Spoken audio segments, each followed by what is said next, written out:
সুন্দৰ অসমীয়া ছবি আগুৱাই যাওক। অভিনয় কাহিনী সুন্দৰ হৈছে। আগৰখনো ভাল হৈছে, ককাইদেউতা নাতি হাতী সৰুতে চাইছিলোঁ, এইখন সুন্দৰ হৈছে। অসমীয়া চিনেমা জগত আগুৱাই যাওক। বহুত ভাল লাগিল, আমি যেনেকৈ চালোঁ সমূহ ৰাইজে আহি পেলাই এনেকৈ চাওক, বহুত ভাল লাগিছে। আৰু ভৱিষ্যতেও যাতে এনেকুৱা যাতে ভাল ভাল চিনেমা হ'লে তাৰ কাৰণে কামনা কৰিলোঁ। মজা একদম, কাহিনী অভিনয় বঢ়িয়া ভাল লাগছে। অসমীয়া চিনেমা উদ্যোগটোৰ কাৰণে এনেকুৱা ধৰণৰ চিনেমা কিমান প্ৰয়োজন বুলি ভাবে? বহুত প্ৰয়োজন, বহুত প্ৰয়োজন। জনসাধাৰণৰ তাৰমানে বহুত প্ৰয়োজন। আকৌ এবাৰ চাবলৈ মন যাবনে এইখন? মন যাব। ধুনীয়া হৈছে, ধুনীয়া কাহিনী, তাৰ অভিনয় গোটেইখিনি বঢ়িয়া হৈছে। নতুন সংলাপ ইয়াৰ লগত জড়িত কৰা আৰু ভাল লাগিছে। বহুত ভাল লাগিল, বহুত দিন পিছত এখন ভাল চিনেমা চাব পাৰিলোঁ। অভিনয় কাহিনী গোটেইখিনি ধুনীয়া। কি ক'ব দৰ্শক?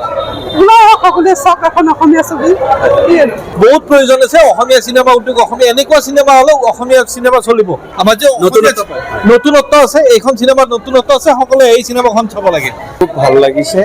আগৰখন চোৱা নাই, কিন্তু এইখন চাই এনেকুৱা লাগিছে আগৰখন আকৌ এবাৰ চাম মানে। এতিয়া মই নাজানো, মই যিহেতু বহুত সৰু, তো এতিয়া আগৰখন চাম মানে, তেতিয়াহে গম পাম মানে কাহিনীটো আচলতে কি। বাট এইখন খুব ধুনীয়া, নতুনত্বক আদৰি লৈছে, খুব ধুনীয়া, চবেই চাব লাগে আৰু ভাল চিনেমা।